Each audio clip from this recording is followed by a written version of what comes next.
Genèse, chapitre 11. Toute la terre avait une seule langue et les mêmes mots. Après avoir quitté l'Est, ils se trouvèrent une plaine dans le pays de Shinéar et s'y installèrent. Ils se dirent l'un à l'autre: Allons, faisons des briques et cuisons-les au feu. La brique leur servit de pierre et le bitume de ciment.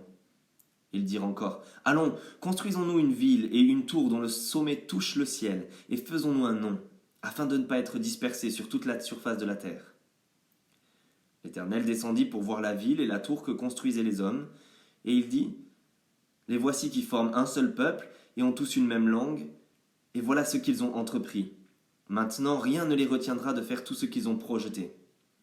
Allons, descendons, et là brouillons leur langage, afin qu'ils ne se comprennent plus mutuellement. L'Éternel les dispersa, loin de là, sur toute la surface de la terre. Alors ils arrêtèrent de construire la ville. C'est pourquoi on l'appela Babel, parce que c'est là que l'Éternel brouilla le langage de toute la terre, et c'est de là qu'il les dispersa sur toute la surface de la terre. Voici la lignée de Sem. À l'âge de 100 ans, Sem eut pour fils Arpachad, 2 ans après le déluge.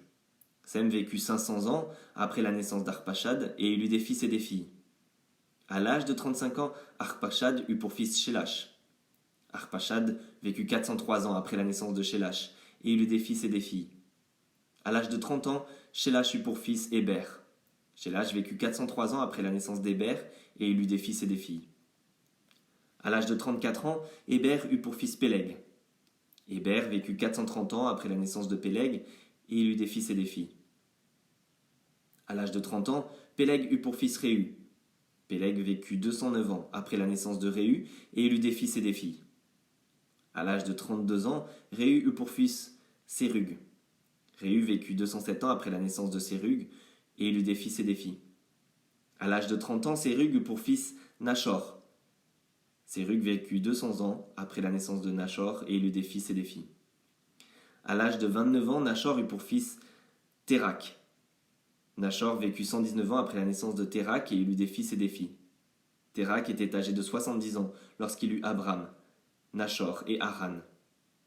Voici la lignée de Térak. Térak eut pour fils Abram, Nachor et Haran. Haran eut Lot. Haran mourut du vivant de son père Térak dans le pays de sa naissance, à Ur en Chaldée. Abram et Nachor se marièrent. La femme d'Abram s'appelait Saraï, et la femme de Nachor Milka. Elle était la fille d'Haran, qui était le père de Milka et de Jiska. Saraï était stérile, elle n'avait pas d'enfant. Térak prit son fils Abram, son petit-fils Lot, qui était le fils d'Haran, et sa belle-fille Saraï, la femme de son fils Abram.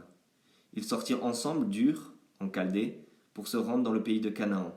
Mais arrivés à Charan, ils s'y installèrent.